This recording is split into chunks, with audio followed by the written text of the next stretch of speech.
Assalamualaikum warahmatullahi wabarakatuh. Selamat pagi anak-anak. Sebelum memulai pelajaran, alangkah baiknya kita berdoa terlebih dahulu ya. Berdoa di dalam hati dimulai. Selesai, alhamdulillah. Semoga apa yang kita doakan hari ini diijabah oleh Allah. Amin, amin ya robbal alamin. Oke, hari ini kita akan memasuki ke semester kedua ya. Kita akan mempelajari bab 8, yaitu bab pelaku ekonomi. Oke, kita lihat ya. Yang kita pelajari yaitu pertama tentang rumah tangga sebagai pelaku ekonomi, masyarakat sebagai pelaku ekonomi, perusahaan sebagai pelaku ekonomi, koperasi sebagai pelaku ekonomi, negara sebagai pelaku ekonomi, dan serta penggunaan teknologi oleh para pelaku ekonomi. Oke, kita lihat ke materi pertama ya. Rumah tangga sebagai pelaku ekonomi. Ya, rumah tangga sebagai pelaku ekonomi itu menjadi tiga kegiatan, yaitu rumah tangga sebagai konsumen, rumah tangga sebagai produsen, dan rumah tangga sebagai distributor. Nah, rumah tangga sebagai konsumen itu seperti setiap keluarga memiliki kebutuhan terhadap barang dan jasa. Apabila suatu keluarga itu telah mengkonsumsi suatu barang atau jasa, maka keluarga tersebut sebagai konsumen. Faktor mengapa terdapat perbedaan kebutuhan setiap keluarga. Pertama, yaitu karena adanya jumlah anggota keluarga yang berbeda. Kedua, karena ada penghasilan setiap keluarga itu berbeda-beda. Ketiga, perbedaan jenis kelaminnya. Nah, itu rumah tangga sebagai konsumen. Lalu bagaimana rumah tangga sebagai produsen? Nah, kegiatan produksi dalam rumah tangga berkaitan dengan faktor-faktor produksi yang meliputi tanah, tenaga kerja, modal, dan keahlian. Misalnya, tanah yang dimiliki oleh suatu keluarga kemudian disewakan, penghasilan sewa tersebut berupa uang sewa atau rent. Ayah bekerja sebagai karyawan kemudian mendapatkan penghasilan berupa gaji atau wage. Dan jika melakukan penanaman modal akan memperoleh bunga interest. Dan dari keahlian akan mendapatkan sebuah laba atau profit. Nah, kegiatan tersebut menghasilkan sebuah uang atau menghasilkan sebuah profit. Nah, ini yang dinyatakan bahwa rumah tangga itu sebagai produsen. Ya, oke. Nah, ketiga, rumah tangga sebagai distributor. Kegiatan produksi keluarga telah terjadi kegiatan penindistribusian juga. Faktor produksi kepada pelaku ekonomi lainnya. Contoh, keluarga Pak Ahmad menanamkan modalnya pada koperasi desa. Lalu, contoh berikutnya, Ibu Siti bekerja sebagai seorang guru SMP. Nah, itu rumah tangga sebagai konsumen, rumah tangga sebagai produsen, dan rumah tangga sebagai distributor. Sampai sini ada pertanyaan? Oke, jika tidak ada pertanyaan, kita lanjut ke materi selanjutnya, oke? Yang B, masyarakat sebagai pelaku ekonomi. Masyarakat adalah sejumlah manusia dalam arti luasnya dan terikat oleh suatu kebudayaan yang mereka anggap sama. Masyarakat terdiri dari kumpulan rumah tangga atau keluarga. Masyarakat berperan sebagai tiga juga ya. Masyarakat sebagai konsumen, masyarakat sebagai produsen, masyarakat sebagai distributor. Masyarakat sebagai konsumen yaitu masyarakat yang sudah barang tentu membutuhkan barang dan jasa. Masyarakat sebagai produsen dapat diketahui dari munculnya beragam usaha yang dibuka anggota masyarakat, seperti ada yang menjadi petani, pemangkas rambut, usaha catering, dan lain-lain. Dan yang masyarakat sebagai distributor contohnya seperti pedagang asongan, agen koran, tukang sayur keliling, tukang minyak tanah, penjajah mainan, dan lain-lain. Ya, itu masyarakat sebagai pelaku ekonomi. Sampai sini ada pertanyaan? Oke, jika tidak ada pertanyaan, kita ke materi selanjutnya ya, yaitu yang C, perusahaan sebagai pelaku ekonomi. Apa yang kita pelajari yaitu tentang peranan perusahaan dalam perekonomian dan jenis-jenis perusahaannya. Peranan perusahaan dalam perekonomian, perusahaan sebagai produsen, konsumen, dan distributor. Perusahaan sebagai produsen, langkah-langkah yang harus ditempuh perusahaan dalam produksi suatu barang dan jasa sebagai berikut. Pertama, perusahaan itu harus menentukan barang atau jasa yang akan diproduksi berdasarkan kebutuhan dan selera konsumen. Kedua, agar barang jasa laku di pasar harus ditentukan untuk siapa barang tersebut dan jasa tersebut dibuat, dan untuk kalangan masyarakat yang luas atau kalangan masyarakat tertentu. Yang ketiga, dalam produksi suatu barang hendaknya menggunakan mesin yang berteknologi tinggi agar hasilnya berkualitas. Nah, ini perusahaan sebagai produsen. Yang kedua, perusahaan sebagai konsumen. Ketika perusahaan membutuhkan faktor-faktor produksi, berarti perusahaan itu juga berperan sebagai konsumen. Sebagai konsumen, perusahaan akan menggunakan sejumlah lahan untuk membangun pabrik. Perusahaan pun membutuhkan tenaga kerja untuk menggerakkan roda perusahaan. Ini sebagai konsumen. Lalu bagaimana perusahaan sebagai distributor? Oke, perusahaan sebagai distributor apabila dalam melakukan kegiatan menyampaikan dan menyalurkan barang dan jasa kepada konsumen. Sebagai distributor, perusahaan melakukan beberapa kegiatan sebagai berikut. Pertama, membuka agen yang dekat dengan konsumen. Kedua, mengadakan kegiatan perdagangan. Dan yang ketiga, mengadakan promosi. Nah, ini materi perusahaan sebagai pelaku ekonomi. Sampai sini sudah jelas? Oke, kalau sudah jelas kita lanjut. Jenis-jenis perusahaannya. Perusahaan dibagi menjadi 4 jenis, yaitu berdasarkan lapangan usahanya, jumlah tenaga kerjanya, kepemilikan modalnya, dan lingkungannya. Kita lihat yang pertama. Berdasarkan lapangan usahanya dibagi menjadi perusahaan ekstraktif, perusahaan agraris, perusahaan industri, perusahaan dagang, dan perusahaan jasa. Kita bisa lihat di sini, ini ada gambar-gambar contoh dari perusahaan tersebut, ya.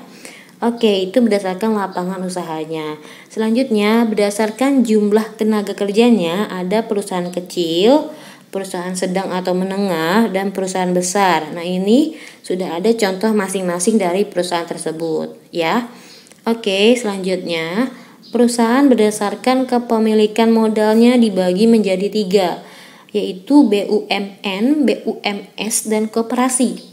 BUMN adalah badan usaha yang didirikan oleh negara yang modalnya sebagian atau seluruhnya itu berasal dari negara.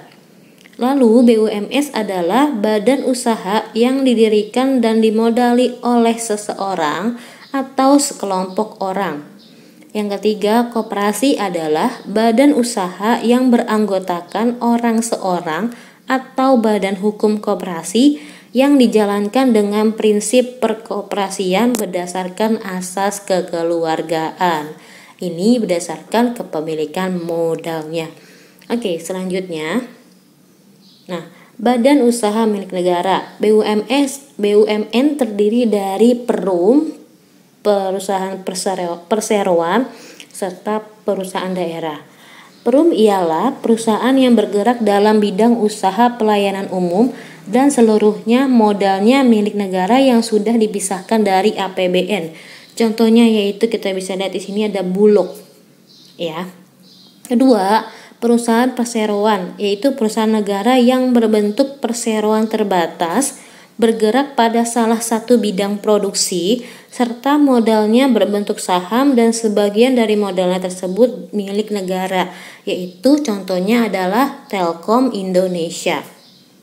Oke, yang ketiga yaitu perusahaan daerah. Ialah perusahaan yang didirikan dan dimiliki oleh pemerintah daerah berdasarkan kepada peraturan daerah dengan modal sebagian atau seluruhnya milik pemerintah daerah. Nah, ini badan-badan usaha milik negara ya. Oke, selanjutnya badan usaha milik swasta atau BUMS adalah badan usaha yang didirikan dan dimodali oleh seseorang atau sekelompok orang. Badan usaha swasta nasional adalah badan usaha yang dikelola pihak swasta dalam negeri dan modalnya berasal dari dalam negeri. Contohnya adalah air mancur. Kedua, badan usaha swasta asing adalah badan usaha yang dikelola pihak swasta asing dan modalnya pun berasal dari luar negeri. Contohnya yaitu Ericsson. Yang ketiga, yaitu badan usaha swasta campuran adalah badan usaha yang dikelola oleh bersama pihak swasta maupun pihak dalam negeri. Swasta asing maupun swasta dalam negeri ya. Contohnya yaitu adalah Indosat. Oke, itu BUMN dan BUMS. Lalu apa itu koperasi? Koperasi dibagi menjadi 3. Koperasi berdasarkan tingkatnya, lapangan usahanya, dan lingkungannya. Berdasarkan tingkatnya dibagi menjadi 4, yaitu koperasi primer, pusat koperasi, gabungan koperasi, dan induk koperasi. Yang berdasarkan lapangan usahanya dibagi menjadi 3, yaitu koperasi konsumsi, produksi, koperasi simpan pinjam atau kredit. Yang ketiga, koperasi berdasarkan lingkungannya dibagi menjadi 3 pula, yaitu koperasi fungsional, koperasi unit desa, dan koperasi sekolah. Oke, sampai sini ada pertanyaan? Oke, jika tidak kita lanjut ke materi selanjutnya. Perusahaan berdasarkan bentuk hukumnya. Pertama, perusahaan perorangan atau PO adalah suatu bentuk usaha yang dimiliki secara perorangan. Contohnya kita bisa lihat di sini yaitu PO Haryanto yang mempunyai usaha yaitu sebuah bus ya. Oke, kedua adalah firma. Firma adalah suatu bentuk usaha yang dimiliki oleh 2 atau lebih orang yang masing-masing menjadi pemilik dan pemimpin perusahaan. Contohnya adalah Tara Firma atau Farms. Ketiga yaitu perusahaan komanditer atau CV adalah bentuk badan usaha yang terdiri dari persero aktif dan persero pasif ya, ini ada contohnya juga. Dan keempat yaitu perseroan terbatas atau PT adalah suatu badan usaha yang modalnya terdiri dari surat saham yang besar yang sama besarnya. Contohnya yaitu PT Media Nusantara Citra Tbk atau MNC. Oke, selanjutnya.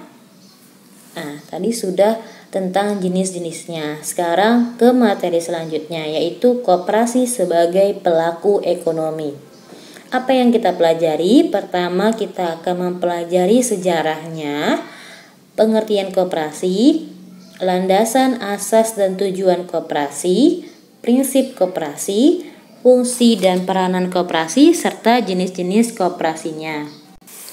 Oke, selanjutnya, sejarah berdirinya koperasi dan pengertian koperasi. Gerakan koperasi digagas oleh Robert Owen, lalu dilanjutkan oleh William King. Sedangkan di Indonesia pada tanggal 12 Juli tahun 1947, pergerakan koperasi pertama diadakan di Tasikmalaya. Kongres pertama ini ditetapkan sebagai Hari Koperasi. Lalu diadakan kembali kongres kedua pada tahun 1953. Dalam kongres ini ditetapkanlah Bapak Koperasi Indonesia yaitu Bapak Muhammad Hatta. Kedua, pengertian koperasi.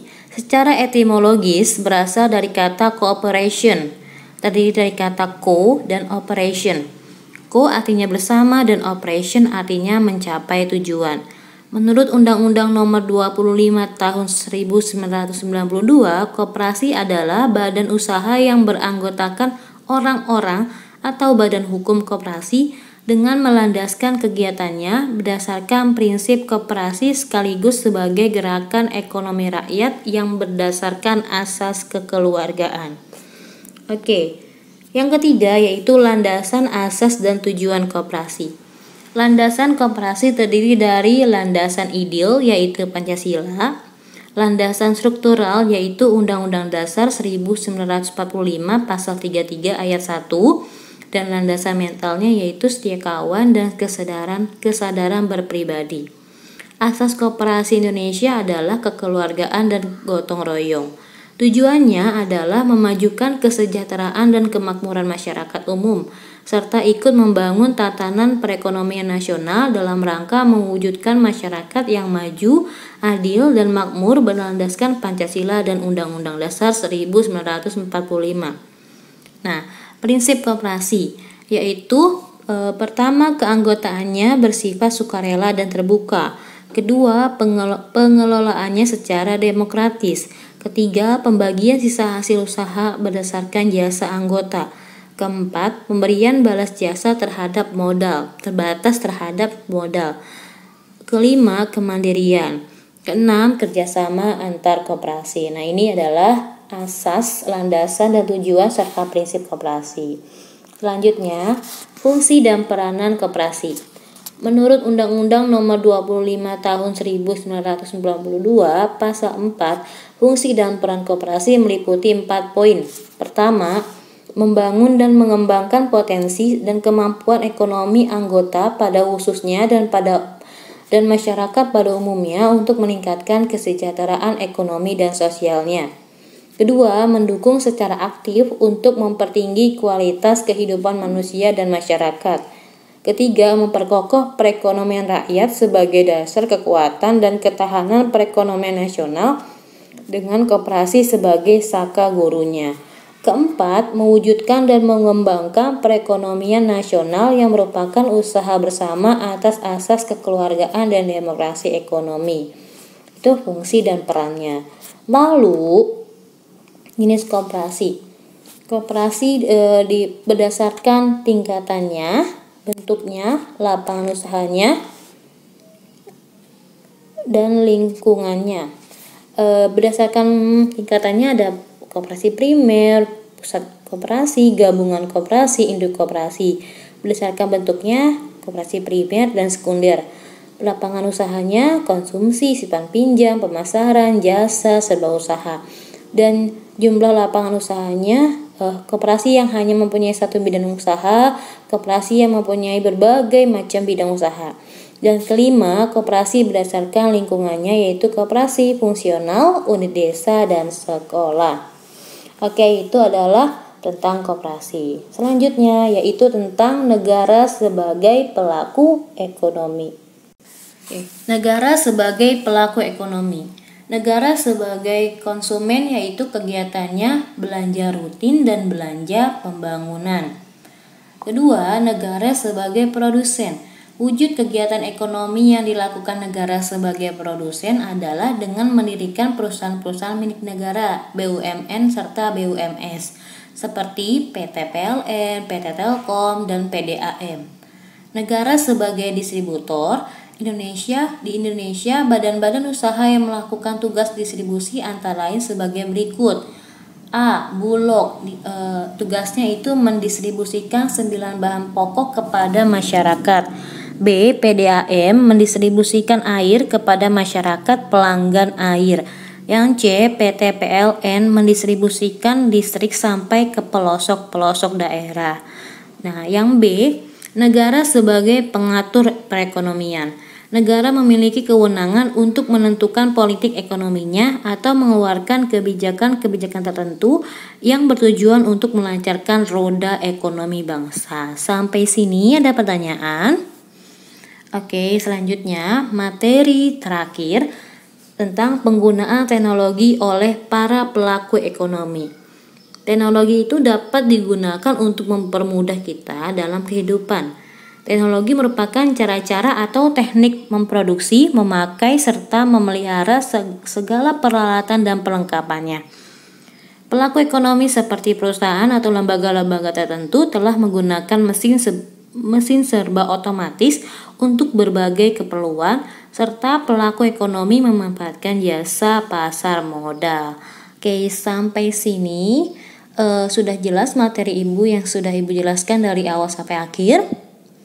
Ada pertanyaan? Jika tidak ada pertanyaan, kita lihat selanjutnya. tolong kalian kerjakan aktivitas 8.2 pada buku paket halaman 156. Kalian kerjakan di buku tulis kalian, lalu kalian kirim via JCR maupun Google Drive ya. Oke, itu saja yang dapat Ibu sampaikan materi hari ini. Semoga materi hari ini bermanfaat untuk kalian dan dapat memberikan pengetahuan kalian yang lebih banyak dan memberikan dampak positif untuk kalian. Oke, terima kasih. Sebelumnya, wassalamualaikum warahmatullahi wabarakatuh.